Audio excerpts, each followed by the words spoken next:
Les filles enceintes étaient punies, laissées à bord, marquées par la haine. Abonné a vécu une vie ordinaire. Aucune vision, aucun miracle, seulement de l'amour. Mère et fille se sont réunies. S'étaient amusées, s'étaient endormies sans peur. Et le village a appris une leçon qu'il n'a jamais oubliée.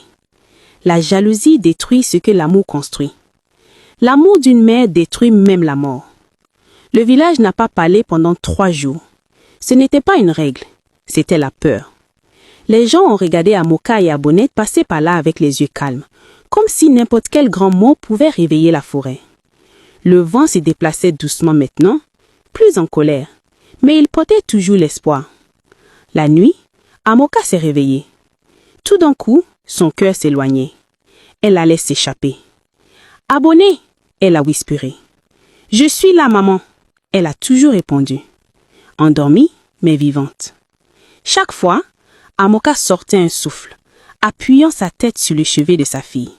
Moitié bleue, moitié noire. Vivante. C'était tout ce qui s'intéressait.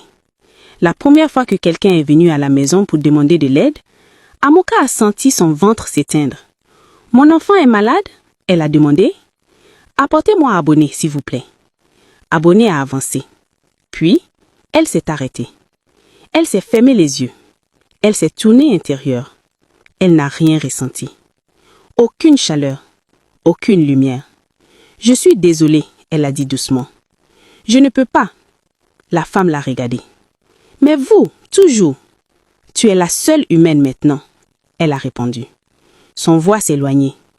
La femme s'est laissée confusée et déçue. Abonnet s'est assise lentement. Amoka a couru à côté de lui.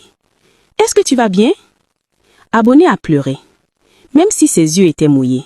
« C'est étrange, » elle a admis. « Je me sens vide, mais aussi libre. » Ce soir, ils ont cuisiné ensemble. La nourriture a brûlé un peu. Ils se sont amusés. Et pour la première fois, Abonnet a dormi sans rêve qui l'emmenait dans des endroits qu'elle n'aurait pu expliquer. Busy, Kémy et Fonk ont arrêté d'aller dehors pendant le jour.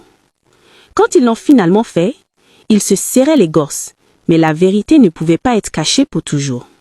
Les enfants ont whisperé, les adultes se sont regardés. Un après-midi, une petite fille a pointé et a demandé « Maman, pourquoi n'as-tu pas de cheveux ?»